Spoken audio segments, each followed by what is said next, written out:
اللہ اللہ اللہ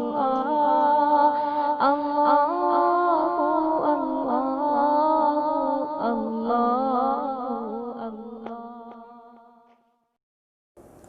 اللہ الحمد للہ وحدہ لا شریک لہ والصلاة والسلام علی من لا نبی بعدہ اما بعد۔ غیبت اور بہتان میں کیا فرق ہے اور قرآن و حدیث میں ان پر کیا وعیدیں اتری ہیں؟ جاننا چاہیے کہ غیبت کہتے ہیں کسی کی پیٹھ پیچھے اس کی ایسی برائی کرنا جو واقعتاً اس میں موجود ہو اور سننے والا جب اس بات کو سنے تو وہ بات اس کو ناگوار گزرے، اور اگر یہ برائی اس میں موجود نہ ہو تو پھر یہ بہتان ہے۔ کسی کی غیبت کرنے یا اس پر تہمت لگانے پر قرآن و احادیث میں سخت وعیدیں آئی ہیں۔ حضرت ابو ہریرہ رضی اللہ تعالیٰ عنہ سے روایت ہے، فرماتے ہیں کہ رسول اللہ صلی اللہ علیہ وسلم سے پوچھا گیا، اے اللہ کے رسول، مل غیبہ، غیبت کیا ہے؟ آپ نے فرمایا، ذکرک اخاک بما یکرہ، تمہارا اپنے بھائی کا ایسے انداز میں ذکر کرنا جسے وہ ناپسند کرتا ہو۔ پوچھا گیا، افرأیت ان کان فی اخی ما اقول، جو بات میں کہہ رہا ہوں اگر وہ میرے بھائی میں موجود ہو تو بھی وہ غیبت کہلائے گی؟ آپ صلی اللہ علیہ وسلم نے فرمایا، ان کان فیہ ما تقول فقد اغتبتہ وان لم یکن فیہ ما تقول فقد بہتہ، اگر وہ بات اس میں موجود ہو اور تم وہ بات کہو تبھی تو وہ غیبت ہے، اور اگر وہ بات اس میں موجود نہ ہو جو تم کہہ رہے ہو تو پھر یہ غیبت نہیں ہے بلکہ اب تو تم نے اس کے اوپر بہتان لگایا ہے۔ اور اسی حدیث میں آگے یہ مضمون بھی ہے، اللہ تبارک و تعالیٰ نے ارشاد فرمایا، وَلَا يَغْتَبْ بَعْضُكُمْ بَعْضًا أَيُحِبُّ أَحَدُكُمْ أَن يَأْكُلَ لَحْمَ أَخِيهِ مَيْتًا فَكَرِهْتُمُوهُ، کوئی کسی کی غیبت نہ کیا کرے۔ کیا تم میں سے کوئی اس بات کو پسند کرتا ہے کہ اپنے مرے ہوئے بھائی کا گوشت کھا لے؟ اس کو تم ضرور برا سمجھتے ہو، تو تم یہ بھی یاد رکھو کہ کسی بھائی کی غیبت کرنا بھی اس کے مرنے کے بعد اس کا گوشت کھانے کے مشابہ ہے۔ اور اسی طرح حضرت انس رضی اللہ تعالیٰ عنہ کی ایک روایت ابو داؤد شریف میں ہے، فرماتے ہیں کہ رسول اللہ صلی اللہ علیہ وسلم نے ارشاد فرمایا، لما عرج بی مررت بقوم لہم اظفار من نحاس، معراج کے دن میرا گزر ایک ایسی قوم کے پاس سے ہوا جن کے ناخن تانبے کے تھے اور وہ ان ناخنوں سے اپنے چہرے اور اپنے سینوں کو چھیل رہے تھے۔ رسول اللہ صلی اللہ علیہ وسلم فرماتے ہیں، قلت، میں نے کہا، من ہؤلاء یا جبرائیل، اے جبرائیل یہ کون لوگ ہیں؟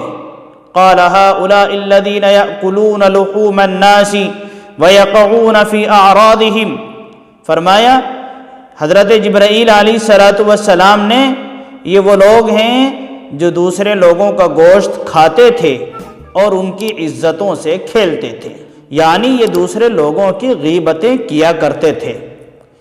اسی طرح ابو داؤد ہی کی ایک اور روایت میں ہے، رسول اللہ صلی اللہ علیہ وسلم نے ارشاد فرمایا، یا معشر من آمن بلسانہ لا تغتابوا المسلمین ولا تتبعوا عوراتهم فإنه من يتبع عورة أخيه يتبع الله عورته ومن يتبع الله عورته يفضحه في بيته، اے وہ لوگو جو اپنی زبانوں سے ایمان لائے ہو، یعنی ایمان ابھی تک ان کے دلوں میں نہیں اترا ہے، وہ سمجھ لیں مسلمانوں کی بدگوئی نہ کیا کریں اور ان کے عیوب کے در پہ نہ ہوا کریں۔ بلا شبہ جو شخص ان کے عیوب کے در پہ ہوگا اللہ تعالیٰ اس کے عیوب کے در پہ ہوں گے، اور اللہ جس کے عیوب کے در پہ ہوں گے تو اسے اس کے گھر کے اندر بھی رسوا کر کے رکھ دیں گے۔ ابو داؤد شریف کی ایک حدیث میں حضرت ابو ہریرہ رضی اللہ تعالیٰ عنہ فرماتے ہیں کہ رسول اللہ صلی اللہ علیہ وسلم نے ارشاد فرمایا، کل المسلم علی المسلم حرام مالہ وعرضہ ودمہ حسب امرئ من الشر ان یحقر اخاہ المسلم۔ ایک مسلمان کے لیے دوسرے مسلمان کا مال، اس کی عزت اور اس کا خون حرام ہے، اور یاد رکھیں کہ آدمی کے برا ہونے کے لیے اتنی بات کافی ہے کہ وہ اپنے مسلمان بھائی کو حقیر جانے۔ یہ سب تو غیبت کرنے کے اوپر وعیدیں ہیں جن کا ذکر قرآن و حدیث میں آیا ہے، اور کسی پر تہمت لگانے کے سلسلے میں بھی قرآن و حدیث میں سخت وعیدیں آئی ہیں۔ زنا کی تہمت لگانے پر قرآن کریم میں ہے، ان الذین یرمون المحصنات الغافلات المؤمنات لعنوا فی الدنیا والآخرہ وَلَهُمْ عَذَابٌ عَظِيمٌ۔ جو لوگ تہمت لگاتے ہیں پاک دامن بے خبر رہنے والی مومنہ عورتوں کے اوپر، ان کے اوپر پھٹکار ہے، اللہ کی لعنت ہے دنیا اور آخرت میں، اور ان کے لیے بڑا عذاب ہے۔ اور حدیث میں ہے ابو داؤد شریف کی باب ما جاء فی التشدید فی اکل مال الیتیم میں فرمایا رسول اللہ صلی اللہ علیہ وسلم نے، اجتنبوا السبع الموبقات، ہلاک کرنے والی 7 چیزوں سے بچو۔ پوچھا گیا یا رسول اللہ وما ہن، اللہ کے رسول وہ ہلاک کرنے والی 7 چیزیں کیا ہیں؟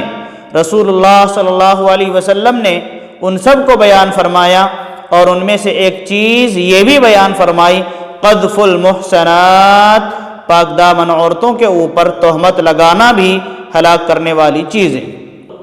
غیبتیں کرنا انتہائی خطرناک گناہ ہے۔ اسی طرح کسی کے اوپر بیجا تہمت لگانا یہ بھی کبیرہ اور بڑا خطرناک گناہ ہے۔ مدینہ میں ایک حمام یعنی غسل خانہ تھا جس میں مردہ عورتوں کو نہلایا جاتا تھا اور وہاں ان کی تجہیز و تکفین کی جاتی تھی۔ ایک مرتبہ اس میں ایک فوت شدہ خاتون کو نہلانے کے لیے لایا گیا، اس کو غسل دیا جا رہا تھا کہ ایک عورت نے اس مردہ خاتون کو برا بھلا کہتے ہوئے کہا کہ تو بدکار ہے، اور اس کی کمر کے نیچے اس عورت کو ایک تھپڑ مارا۔ برا بھلا کہنے والی اور مردہ عورت کو مارنے والی عورت کا ہاتھ جہاں اس نے مارا تھا اسی جگہ پر مستقل چپک گیا۔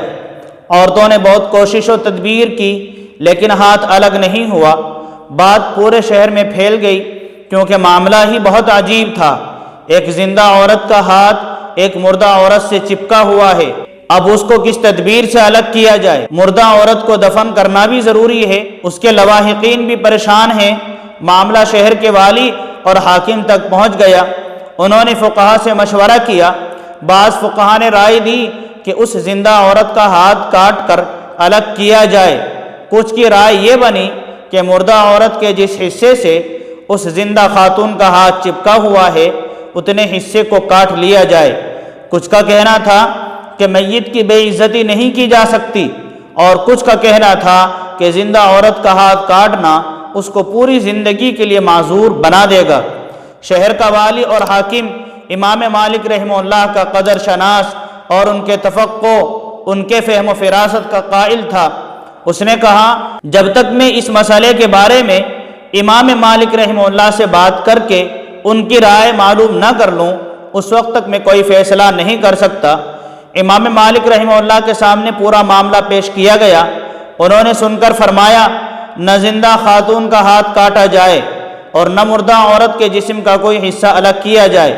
میری سمجھ میں یہ بات آتی ہے کہ مردہ عورت پر اس زندہ خاتون نے جو الزام لگایا ہے وہ مردہ عورت اس کا بدلہ اور قصاص طلب کر رہی ہے، لہٰذا اس الزام لگانے والی عورت کو شرعی حد سے گزارا جائے، یعنی الزام لگانے کی، تہمت لگانے کی اس کو شرعی حد لگائی جائے۔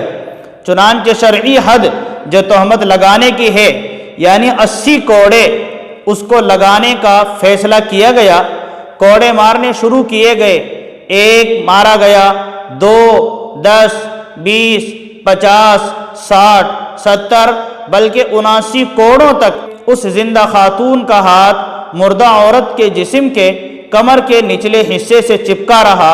جو ہی آخری کوڑا مارا گیا اس کا ہاتھ مردہ عورت کے جسم سے الگ ہو گیا۔ اس واقعے میں دوسروں پر بیجا تہمت لگانے والوں کے لیے بڑی عبرت موجود ہے۔ کسی پر بیجا تہمت اور بہتان لگانا شرعاً انتہائی سخت گناہ اور حرام ہے۔ حضرت علی رضی اللہ تعالیٰ عنہ سے روایت ہے، وہ فرماتے ہیں بے گناہ لوگوں پر الزام لگانا آسمانوں سے بھی زیادہ بوجھل ہے، یعنی بہت بڑا گناہ ہے۔ اللہ تعالیٰ نے سورہ اعظام میں بے گناہ مؤمنین اور بے گناہ مؤمنات کو زبانی ایذا دینے والوں یعنی ان پر بہتان باندھنے والوں کے عمل کو صریح گناہ قرار دیا ہے۔ ایک حدیث میں ارشاد نبوی ہے، مسلمان کے لیے یہ بات جائز نہیں ہے کہ وہ لعن طعن کرنے والا ہو۔ ایک حدیث میں ہے کہ جو شخص کسی دوسرے کو فسق کا طعنہ دے یا کافر کہے اور وہ کافر نہ ہو تو اس کا فسق اور کفر کہنے والے کے اوپر لوٹ کر آ جاتا ہے۔ مسلمان پر بہتان باندھنے یا اس پر بے بنیاد الزام لگانے کے اوپر بڑی وعیدیں آئی ہیں، اس لیے مسلمانوں کو اس عمل سے باز آنا چاہیے اور جس پر تہمت لگائی گئی ہے اس سے معافی مانگنی چاہیے تاکہ آخرت میں گرفت نہ ہوں۔ اگر کسی نے معافی نہیں مانگی تو یاد رکھنا چاہیے کہ آخرت میں جب گرفت ہوگی تو معاملہ بڑا خطرناک ہوگا۔ اللہ تبارک و تعالی ہم سب کی غیبت اور بہتان جیسے گناہوں سے حفاظت فرمائے۔ اللہ تبارک و تعالی ہم سب کو صحیح راستے کی سمجھ اور صحیح راستے پر چلنے کی توفیق عطا فرمائے۔